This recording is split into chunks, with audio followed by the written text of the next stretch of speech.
This is a demo of Neper Finance. Neper Finance is a really efficient CDP-based algorithmic stablecoin protocol that allows users to borrow USD at a really high loan to value. Now that was quite a mouthful, but it basically means that it provides stability at a really low minimum collateral ratio, which is the over collateralization that you require for your vaults, which in MakerDAO at the moment is 150 to 180%. For liquidity, it's effectively greater than 250%. But with a unique algorithm at Neper Finance, we can keep it hovering around 105 to 130%, which gives a huge margin for leverage. And how do we make it possible?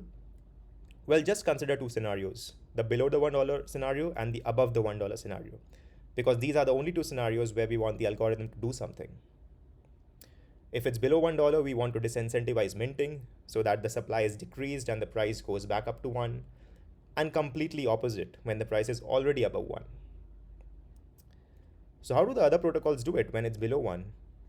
Well, MakerDAO simply increases the fees. If you increase the fees, less people will mint, and the ones who have already minted will return it because they don't want to pay the interest. Liquidity is more robust. They allow redemptions. So if the current market price is like 95 cents, you can buy the token at 95 cents and then go and return it to the protocol for $1 worth of collateral, which is much more efficient. And that is where we have taken inspiration from, but we have fixed a major flaw in that redemption system. In liquidity, it allows redemption on the basis of lowest collateralized vaults. So if 115 is the lowest ratio that a vault has, then that will be used to redeem the collateral. And it keeps going up. And eventually, right now, because of this cascading effect, the effective MCR has become 250%, which is unreasonable. If it's below 250, then your vault will get redeemed. If the price, of course, falls below $1, which can happen. Instead, what we do at Neper Finance, we redeem across all pools, which doesn't greatly affect the MCR. So every pool commits a small percentage of their collateral for the redemption. Now, in this process, we do bump up the MCR by a very small percentage just to disincentivize minting a bit more, but that's a very marginal bump. And what happens when the price is above $1?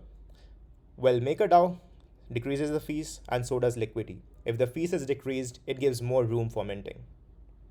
But it ends up being the case that when the price is really high, really above 1, and there's no demand for borrowing, even decreasing minting fees doesn't work.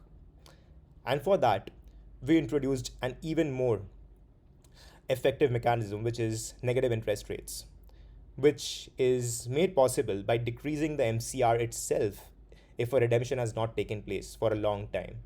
So if a redemption has not taken place, that effectively means that the price should be much above $1 for a long time. And we keep bumping down the MCR until it's back to the base default of 105%.